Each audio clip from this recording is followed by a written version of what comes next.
I would like to bring up on the stage my colleague, friend, partner in crime, Bill Easterly, co-director of DRI. I encourage you all to, if you haven't already, get his latest book, The Tyranny of Experts, Economists, Dictators, and the Forgotten Rights of the Poor.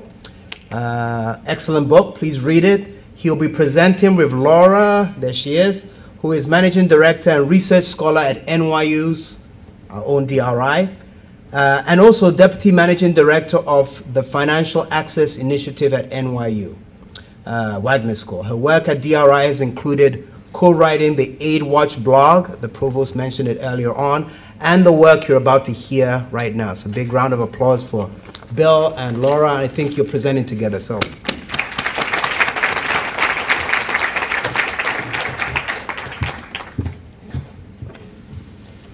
Good morning. I want to ask you a question to start things off. How does development happen? I was hoping one of you knew. Unfortunately, there is no simple, definitive answer, and there's never likely to be any very simple, definitive answer that will fit in one sentence. There's instead a big series of debates that happen on development. One of those big debates is one that we're already having this morning, and that's sort of accidentally already emerging through the uncoordinated efforts of Paul and Laura and I. We did not coordinate at all, but we're both talking about New York City. And the debate is precisely a debate between planning and spontaneous order. So a planning view at one extreme, at the most extreme, might see development as emerging from the intentional effort by somebody at the center that plans exactly how, when, where, exactly, prescribes exactly how development success will happen, and then it indeed happens as the planner expected. That's one extreme of the sort of planning view of development. The opposite extreme is that development isn't planned, that it emerges spontaneously from the actions of many individuals. Nobody intended the final outcome, the final equilibrium. It just emerges in this chaotic, spontaneous way. Now, nobody is at totally one extreme or the other. All of us are somewhere in between. And so this debate is really about how close to one pole or the other are we in seeing how development happens.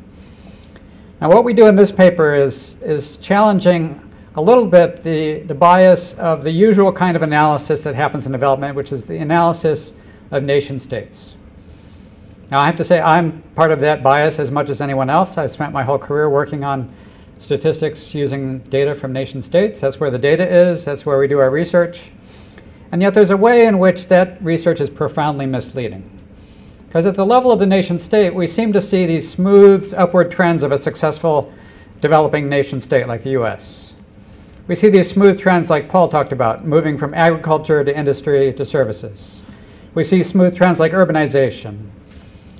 And what those smooth trends, what they conceal is that they're averaging over the volatility of many, many, many much smaller units within that nation state. And at the level of those smaller units, there's much more chaos going on. And what's key to understanding development is it may be completely necessary to let that chaos happen to get this sort of smooth, predictable stuff. And that chaos maybe gives a big role to things that are complete surprises, that are serendipitous, that are contingent, that cannot be predicted, that are unexpected. Now, to consider that possibility, we decided to shift away from this nation-state bias in a fairly radical way. We thought, hey, let's do an analysis of a much smaller unit. And what we decided to pick was a single city block inside of New York City. It's a block of Greene Street, not far from here. It's the block of Greene Street between Houston and Prince. It's very close to where we're sitting at this moment. It's also very close to my apartment, which is partly the way it was chosen. Also, we knew at the end that this was a successful block, so this is in the tradition of a national success story, except this is a block success story. This is a success story of one block, the Republic of Greene Street.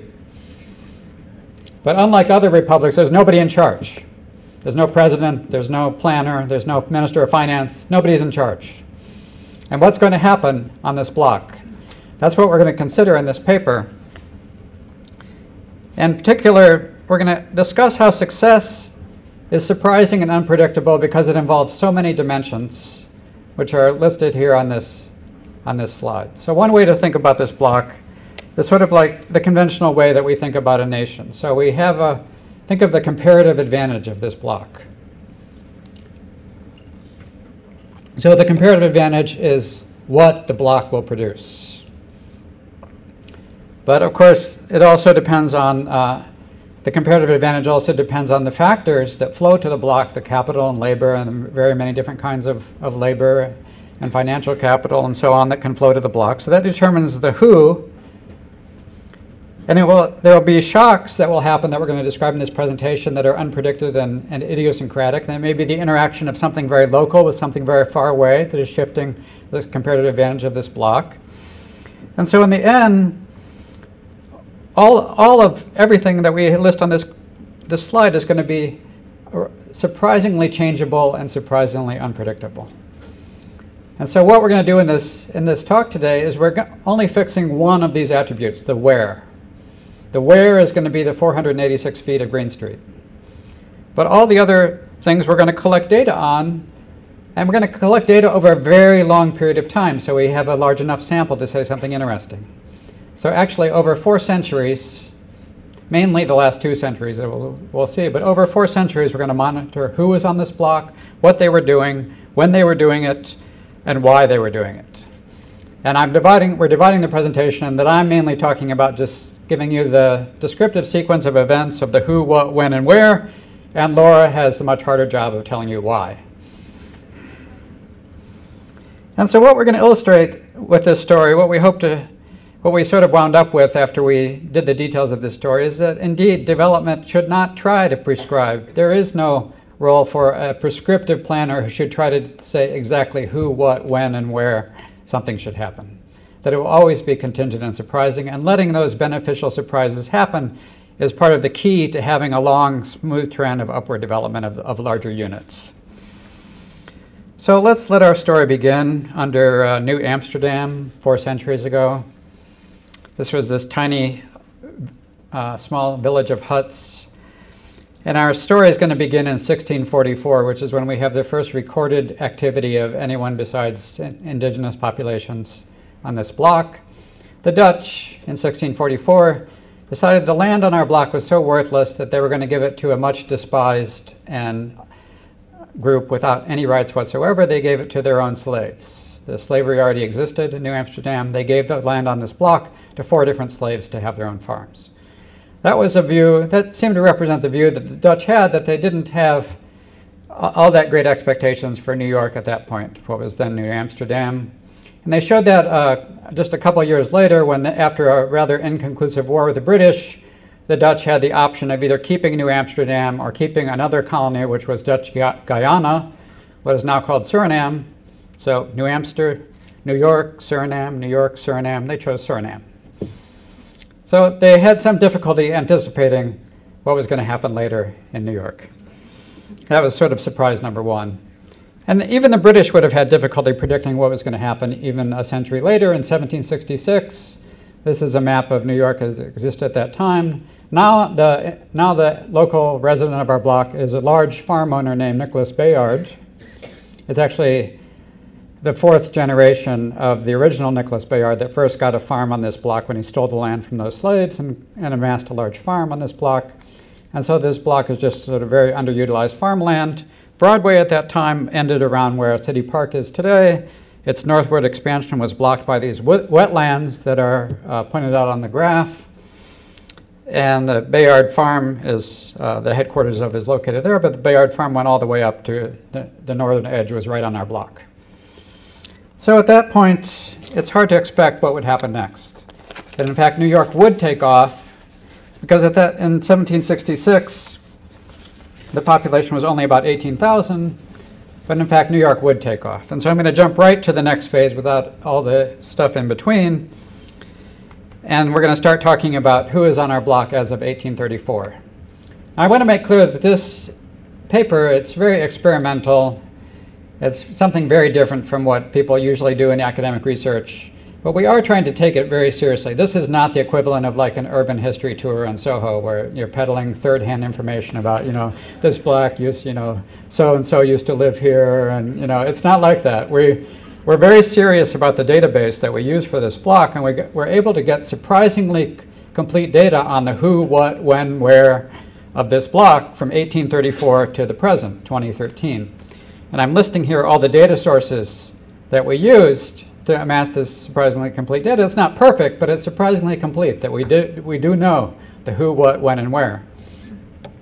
Let me give you one example of this data set. So here's a 1850 census entry for what is still today 133 Greene Street, which is in the middle of our block on the west side.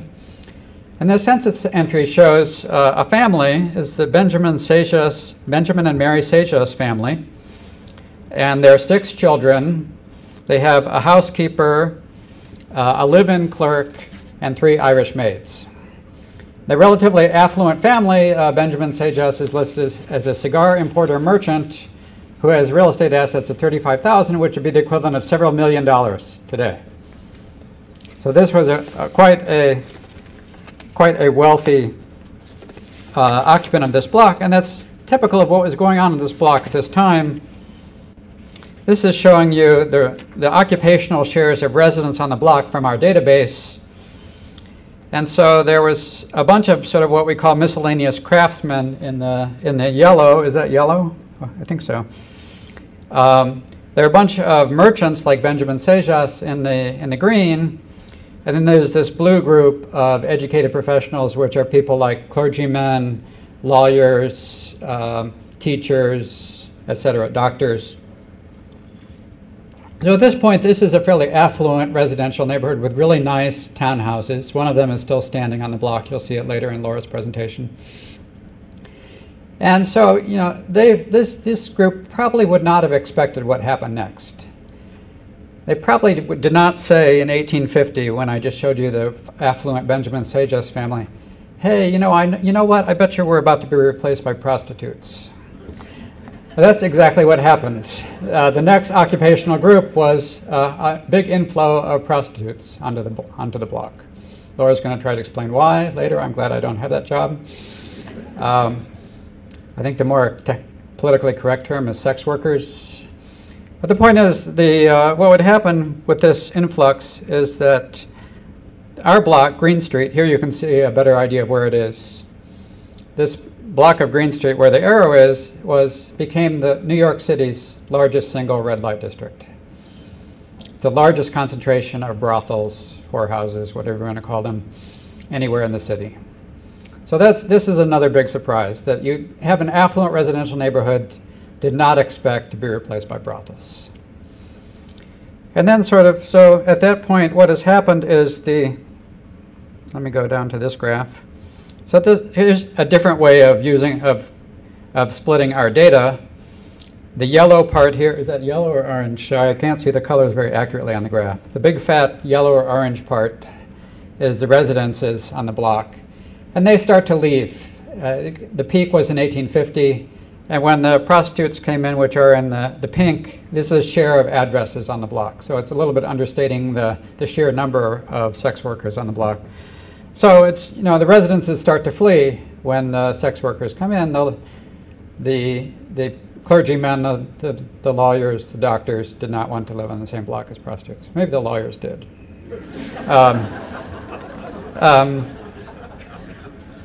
So at this point, you might think, wow, this block does not have a bright future. It's the red light district. It's really sleazy block. And probably the brothel customers and owners did not expect the next surprise, which is, hey, this would be a great place to make into the epicenter of US industrialization. But that's exactly what happened. This sudden surge of purple are garments. Paul mentioned garment manufacturing. Suddenly the block flips over into garment manufacturing. What happened is all those townhouses that had worked as whorehouses were torn down, and they were replaced by buildings like this, 6-story cast iron buildings that were factories and retail stores on the ground floor for garments. So there's this huge switch, and from the who and the what are both changing here, and are are constantly changing throughout this story. So there's a massive exodus of everything else except garments. And suddenly this block becomes the most prosperous garment manufacturing center in New York, if not the whole country. And then the next phase, by the way, I'm experimenting also with sort of animation here on these graphs. I'm trying to, I am really a serious researcher, but I like doing animation too. It's fun. So tell me if it's working for you. Beep, beep, beep. Yeah, it's really fun. It's kind of like a video game. So the next surprise on this block was the garment boom didn't last very long. The garment boom suddenly ended. You see the big collapse of garments after 1910. What was left were sort of sleazy, small-scale garment firms that were much less prestigious, mixed with other sleazy, small, low-value firms like paper manufacturers. And we now enter a period in which the block basically becomes an industrial slum. And so once again, we have another surprise, and this time it's a surprise sort of failure. That there was a huge successful garment boom, and then it turns into an industrial slum, a failure. And at this point, things get very dismal on the block. Here's a picture from the 1930s at the depth of the Depression. Sort of the nadir on our block. This is an encampment of homeless people on the corner of Houston and Greene, right on our block. An encampment of homeless people, just showing the sort of sheer slum conditions that our block has plunged into. Then what happens next? Well, at this point, there are some planners that are going to enter the story that think that they need to rescue the block. And Laura's going to tell you more about that story, but the point I just want to make when the planners come in is when they come into this industrial slum in the 1940s, they just can't see any hope whatsoever on this block. It just seems completely hopeless, like this block just has no future unless something really drastic happens. And the quote that I give you here, let me just read it so you get the point. They're talking specifically about our block in this section of the planning document that we have. None of the present buildings in the block are really worth preserving. They just want to tear everything down. This is a clear case calling for complete demolition and complete replacement. The situation is most extreme.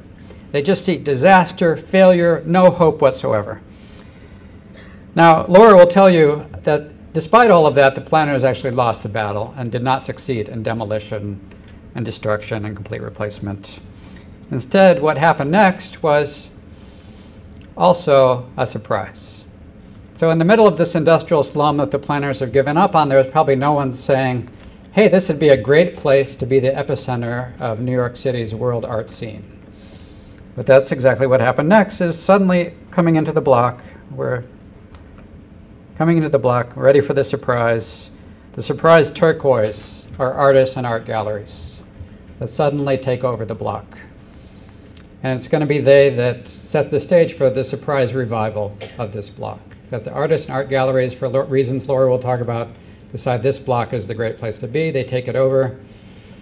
And then they make room for the final stage, which is the block today, once again, is back in the garment business, as it was a century earlier with the garment boom. Today, the names are like Ralph Lauren, Christian Dior, Costume National, names that I don't really know very well. I don't shop there.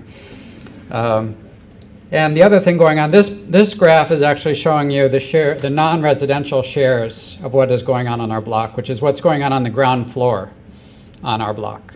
In the modern period. But we're showing you the non-residential share so you can see what's going on the ground floor. But what's going on the upper floors is, once again, this is now including the upper floors in the shares of the land use on our block. What's going on the upper floors are luxury co-ops that sell for $3 million apiece, and there are like 7 co-ops in each single address. And so for the first time in a century, residents have come back to our block again, and now it's once again an affluent residential neighborhood as it was over a century earlier. And all of this, the point is simply this, that all of this was just a surprise. So another way to think about what's going on is the who is also changing a lot. Another thing we're able to do with our data is see who is continuing from one period to the next on our block. So we're able to monitor the who that is changing, the who that is also remarkably unstable. And so the point I want to just make here, this is, we see how many people move out between our benchmark years, and then we calculate the annualized probability that somebody will stay on the block from one year to the next, and that's what this blue line shows you. The usual probability during the more stable periods is around 0.8, that somebody will stay on the block from one year to the next. But then there's a few distinctive troughs where there's a big changeover of the who, where I've already shown you the changeover in the what. So the who is already changing over a lot, also not surprisingly after the end of the affluent residential period, when we move into the area of the whorehouses. Sorry, I mean sex workers. I keep using this politically incorrect language. And then there's another big, gigantic plunge when the block is completely demolished and the cast iron buildings are built, and there's a big change in the who between the sex work period and the garment boom. And there's also a lot of a low trough in the who after the end of the garment boom, when there's a gigantic amount of turnover. Very few businesses, we're now measuring businesses rather than residents, are staying on the block from one year to the next. And then finally we see it more stable in the modern period. So let me just show you one final, I can't actually see this. So this is my final animation. This is, this really may be going too far in animation. Just bear with me here. So here's the first, this is the first line that is measuring the real estate value on this block, the total real estate value accumulated on this block. And this is a logarithmic graph where every 1 unit increase means a doubling of real estate value. So the first one we see is there's some increase in real estate value of about double during the affluent residential period. Then there's another increase during the sex work period, another doubling of real estate values.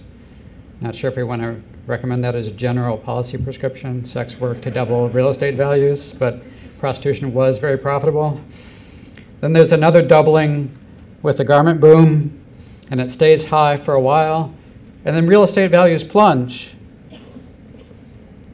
after the end of the garment boom. And after the end of the garment boom, as late as 1960, you might have said this block is not very successful. It's really a kind of a long-run failure. In 1960, the real estate value is less than it was in 1880, 80 years earlier. And it really doesn't have that much to show for 4 centuries of development on this block. What could happen? But then things are revived by the artists and the art galleries. And then there's a huge spike in real estate values today with luxury retail and upper-class co-ops residents. And then the grand culmination of 4 centuries of development on our block, we get the Apple Store. This is the line that is waiting for, in line for, let me find it here, for this. This is the line that is waiting for this when it came out in September 2014. And this is a picture of how the block looks today. So in concluding my part, the point is just the surprise. The Dutch did not expect New York to thrive when they gave the land to slaves, when they chose Suriname over New York. Even in the 1700s, it would have been hard to anticipate New York's success. Then the second surprise, the affluent residents of the block in 1830 through 1850 did not expect to be replaced by brothels. The brothels did not expect to be replaced by a thriving garment industry. The thriving garment industry did not expect the boom to crash after 1910. And the last and most important surprise of all, the urban planners in the 40s did not expect the block would explode in value again, first with art galleries, and then much more today with luxury retail and residences. Let me now turn it over to Laura.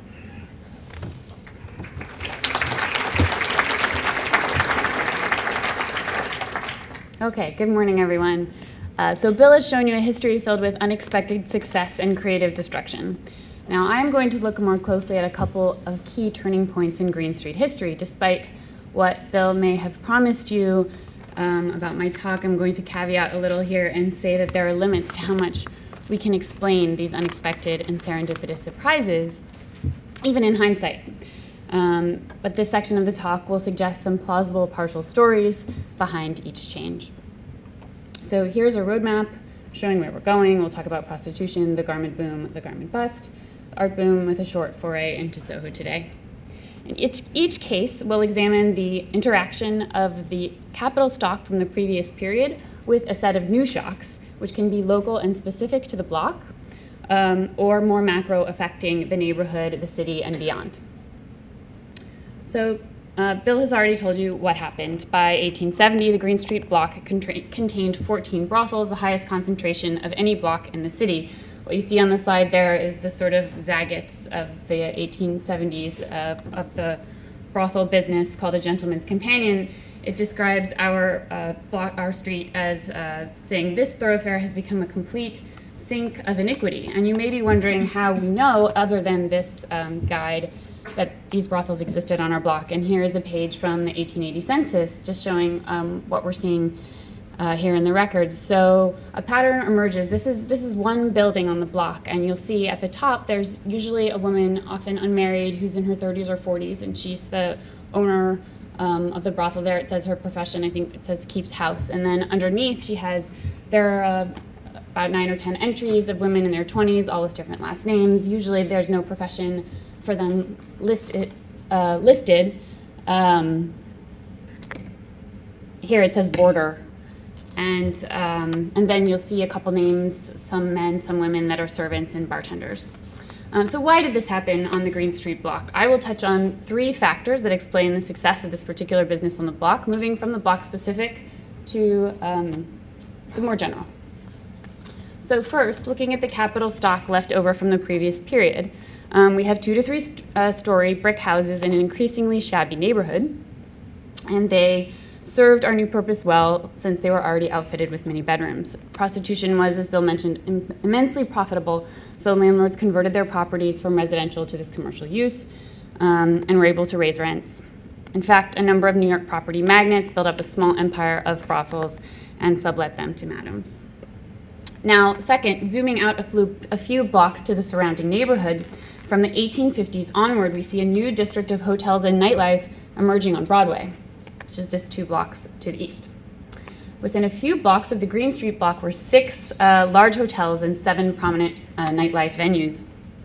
And as development in Manhattan moves relentlessly uptown, as it always does, the stretch of Broadway near a block moves from being fairly luxurious and highbrow to becoming more popular, even a bit seedy.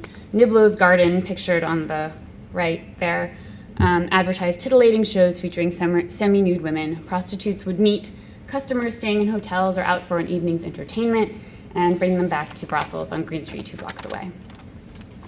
So third, these local phenomena are also interacting with citywide trends. The business of prostitution citywide is booming, which is influenced by both demand and supply side factors. New York City in the mid-1800s is a place of transient people, many staying temporarily in hotels and boarding houses. Immigrants are pouring into the city. New York is becoming America's largest port, the hub of the hub and spoke trade system that brings traveling business people from all over America and traders and seamen from all over the world.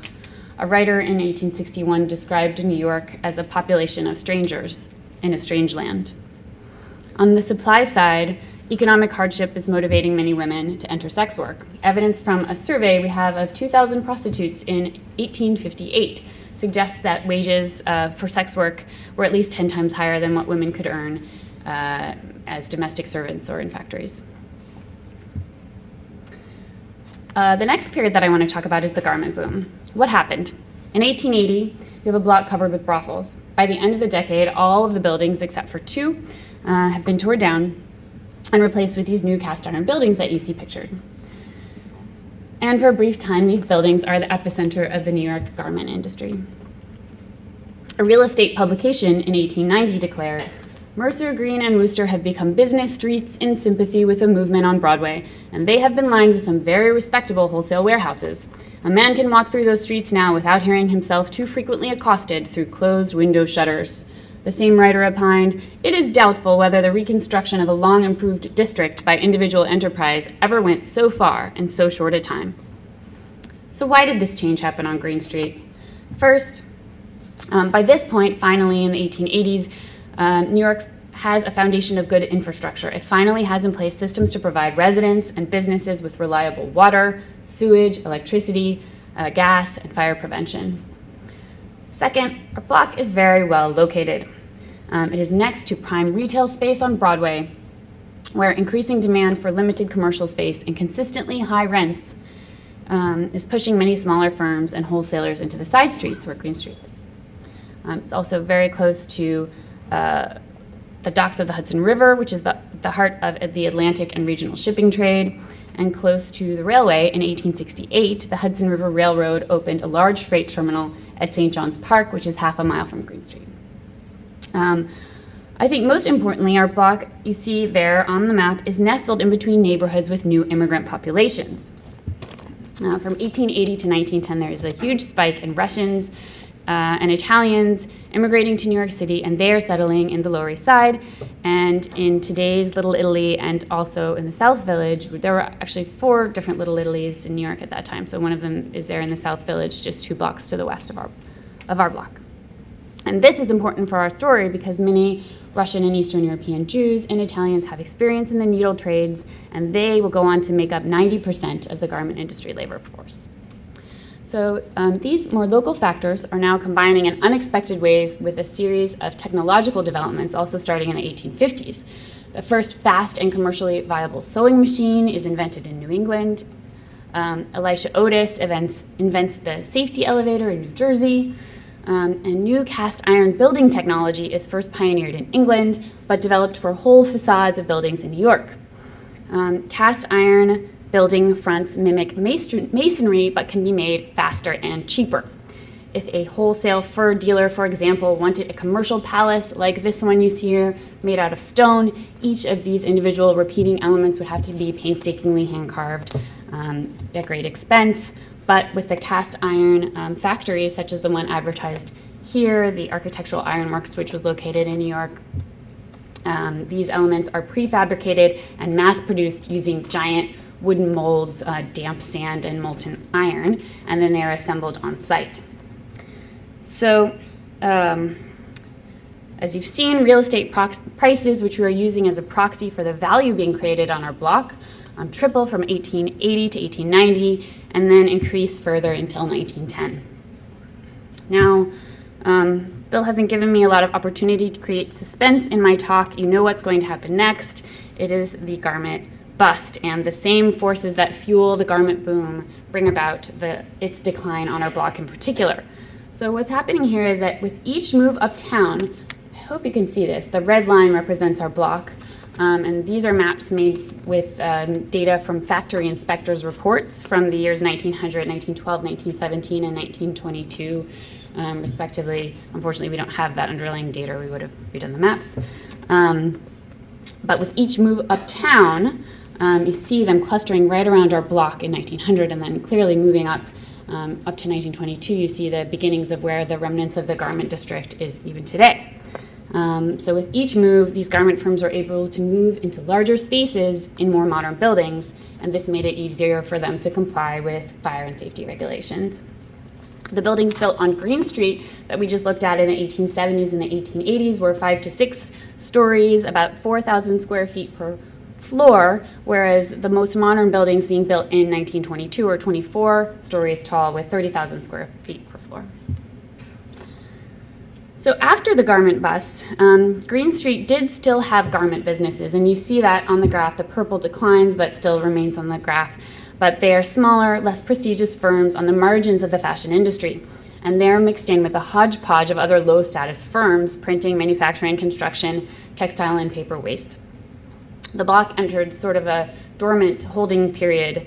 Property values are stagnant and low, and the New York City planners, as Bill has told you, saw nothing of value there and were seeking to tear the area down. The 1946 plan that Bill showed you called for urgent action by the city planners. They said, it is at once evident that in Area C, which includes our block and in fact all of Soho and much of Greenwich Village, there are whole blocks which have practically no buildings of value on them. The obvious conclusion is that an opportunity is here presented for large-scale replanning, rearrangement, and rebuilding. Now, from 1951 on, Robert Moses, who is New York's, of course, most famous urban planner, he unveiled plans that proposed to tear down 53 acres of existing buildings under the federal slum clearance program. He wanted to turn Fifth Avenue into a 4-lane highway, and it's actually really cool that we're sitting in this room because you can see this if you look out the window. He wanted to turn Fifth Avenue into a 4-lane highway that would extend straight through the middle of Washington Square Park, where that arch is now, bisect all of Soho, and join with the Lower Manhattan Expressway, or the Lomex, which would run along Broome Street, connecting New Jersey to Long Island. Although he had been quite successful in pushing through large-scale projects in other parts of the city, especially in the outer boroughs, with this plan he met quite a lot of resistance from the community, and also one Jane Jacobs, who published The Death and Life of American Cities in 1961.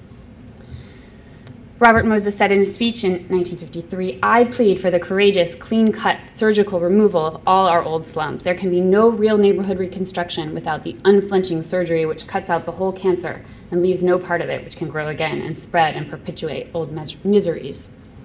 Jane Jacobs counters, "As in the pseudoscience of bloodletting, just so in the pseudoscience just so in the pseudoscience of city rebuilding and planning. Years of learning and a plethora of subtle and complicated dogma have arisen on a foundation of nonsense." Jacobs here articulates a different vision of the successful city, one based on density and people spontaneously reacting to other people. The city eventually rejects the planners' ideas to tear down Soho, largely on economic grounds. But for several decades, the threat of the Lomex, the Lower Manhattan Expressway, perpetuates the neighborhood's industrial slump.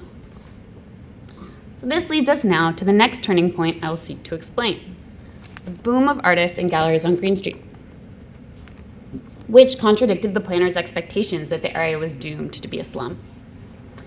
So in the 1970s, 80s, and 90s, Soho was synonymous with the New York City art scene. The city's most well-known gallerists all had to establish Soho outposts, and many artists lived and worked there. Artists exhibited on our block itself include Andy Warhol, Ellsworth Kelly, Roy Lichtenstein, Richard Serra, Frank Stella, Klaus Oldenburg, Robert Rauschenberg, Donald Judd, some of whose works are pictured on this slide, and many others. Why did this happen? First, a theme emerging here from our paper is that failure can create the conditions for success. So the failure of our block during the period when the planners wanted to tear it down and the decline of manufacturing in the area created the conditions for the art boom that is pictured here in blue. The threat of bulldozers hovering over Soho for decades froze real estate transactions in the area, inhibited investment, and kept rents low. The second unexpected factor was something that actually didn't happen, and this was that effective city regulation keeping artists out. So from the 1940s, artists were living in lofts in other parts of Manhattan, and in each place, rising rents is driving them to seek cheaper space. Hard to imagine now, but grimy, little-known Soho was seen then as the last frontier for artists looking for an affordable place to live and work. Living in Soho in the 1960s and 70s was rough. Taxi drivers didn't know the names of streets. There were no grocery stores, no trash pickup, no schools, no infrastructure for residential living at all. Artists lived in secrecy, covering their windows with blackout shades at night to disguise their presence. And this is actually the first time that zoning plays a role in our block. In 1961, the city's zoning plan outlaws residential use in manufacturing areas, which includes Soho, even though manufacturing is on the decline in the city, leaving many buildings vacant. In 1971, the Artist in Residence program in the city is extended to manufacturing buildings, but even as these regulatory changes got publicity as a huge success for artists and for the neighborhood as a whole, their effects were in fact quite limited. By this point, most people didn't bother to get certified by this bureaucracy that had been set up by the city, the Department of Cultural Affairs, which was in charge of determining whether you were or were not an artist. And the city also didn't bother that much with enforcing the requirement. Another trend that would have been hard to anticipate was a change in the international art world, which is that artists' sculptures and canvases are growing larger and larger. The existing Capitol stock, loft buildings with tall ceilings and wide open floor plans both accommodate and accelerate this trend, which affects both artists' home studios and galleries.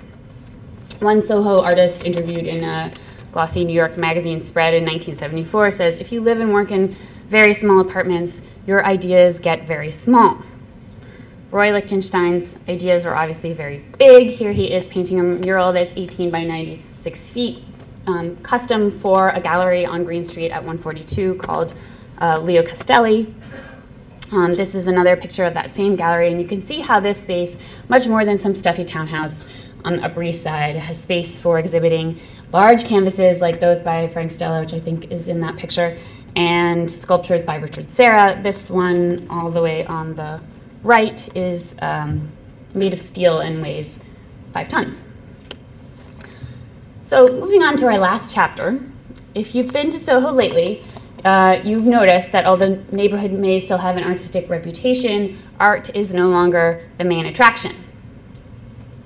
In the late 1990s, galleries started leaving Greene Street and Soho as a whole. First in a trickle, and then suddenly everyone was in Chelsea and the meatpacking district. Retail stores moved in, at first mainly furniture stores and smaller boutiques. But in the last 10 years, and even more in an accelerated way, just since we've been looking at the block over the last 4 years, these smaller stores have been replaced. Well, first by the Apple store, which was in 2002, and then major luxury fashion brands, Ralph Lauren, Christian Dior, Costume Nash. On the residential side, sure, there are still a few artists, but when they move or pass on, they won't be replaced by other artists unless they are fabulously wealthy ones. This 133 Greene, which is what you see pictured on the slide right now, the last 5 units that went for sale in that condo were between $2.5 and $3 million each.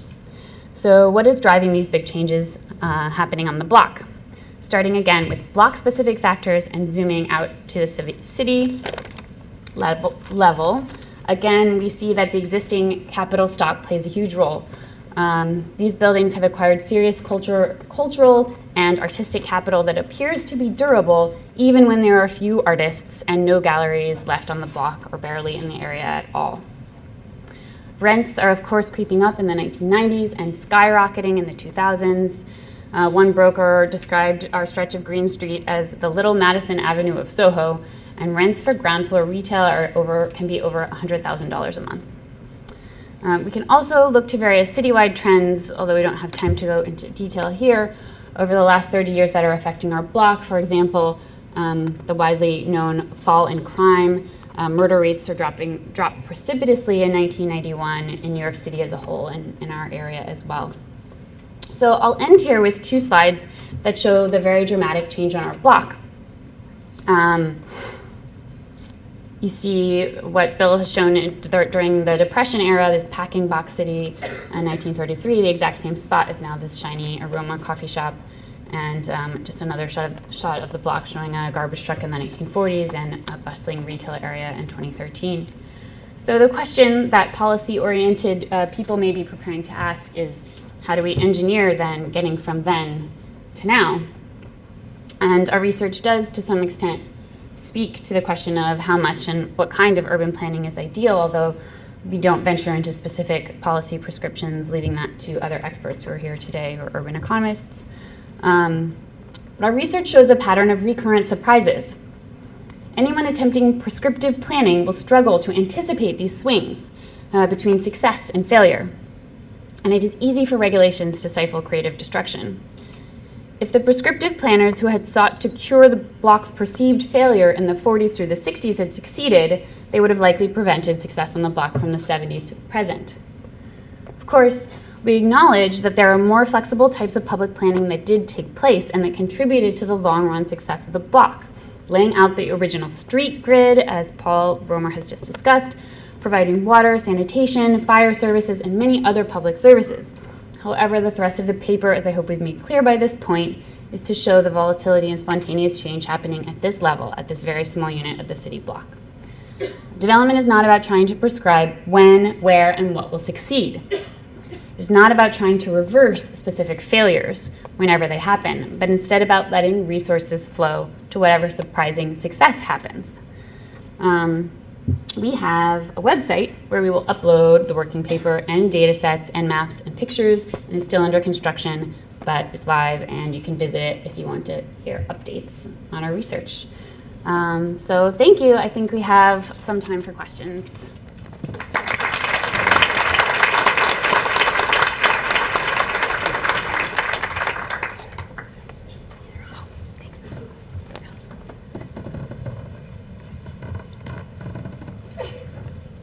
Go ahead. So most of those surprises and changes seem to be linked to a loss of political power, probably precipitated by a loss of economic power before them, except for the transition from residential use, fairly high-scale residential use when the Seixas family was there, to sex work.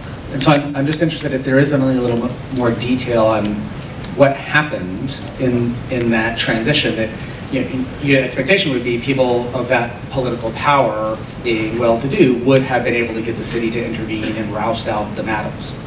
So yeah, this is a good question. So part of the sort of unpredictability of success is that if something fails, if something is failing at one point on a specific place like our block, it can be succeeding at the same time somewhere else.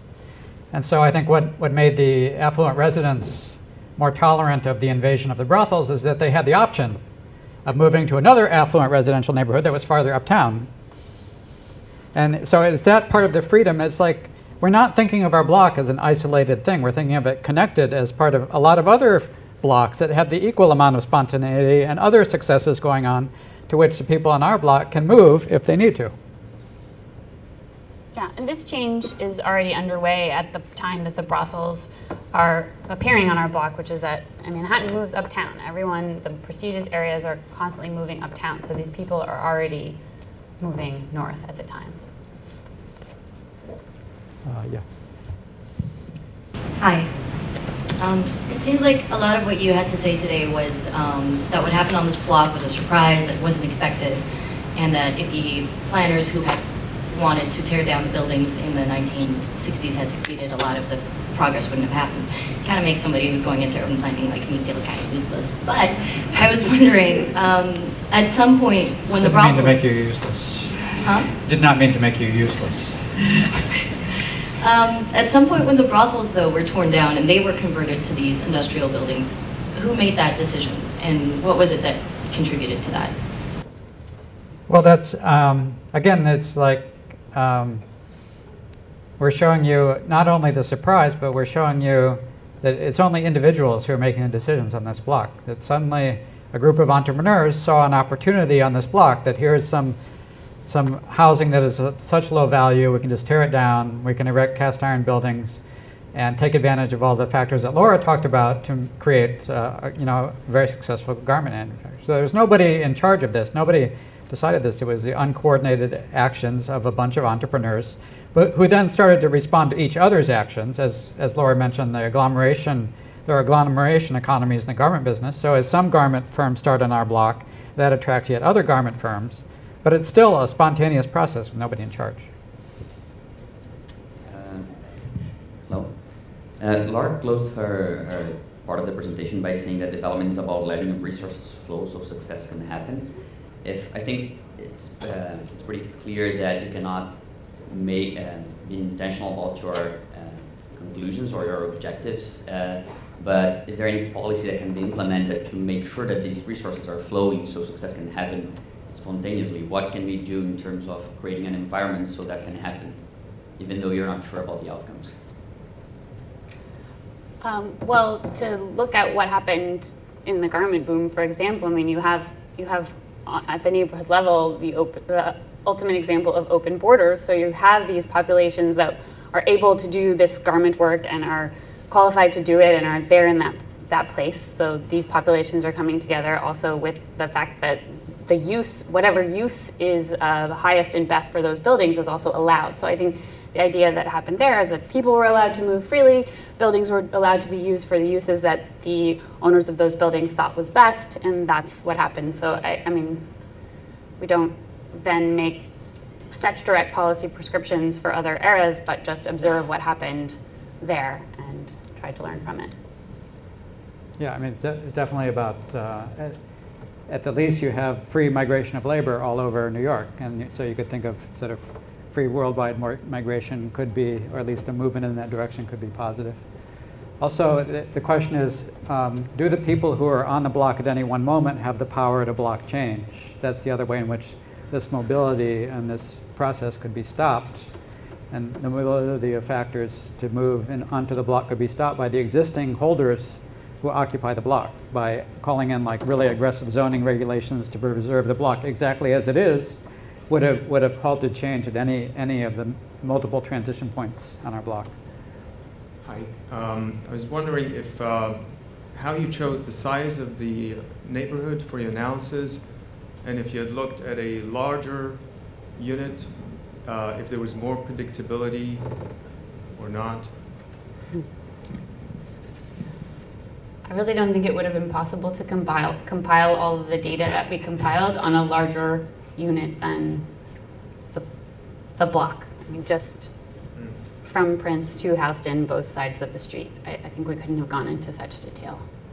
But also we're thinking of the smallness as a virtue. We're intentionally wanting it to be as small as possible because that's where you can see the actions of individuals, the actions of firms, where you can see the sort of, in contrast to kind of the rise of the US development or even the rise of New York's development, you see this much more volatile pattern at smaller units that gets averaged out in the larger units. So we want to see the rise and fall and rise and fall and rise and fall. That's part of appreciating the forces of creative destruction and spontaneity. Nicole.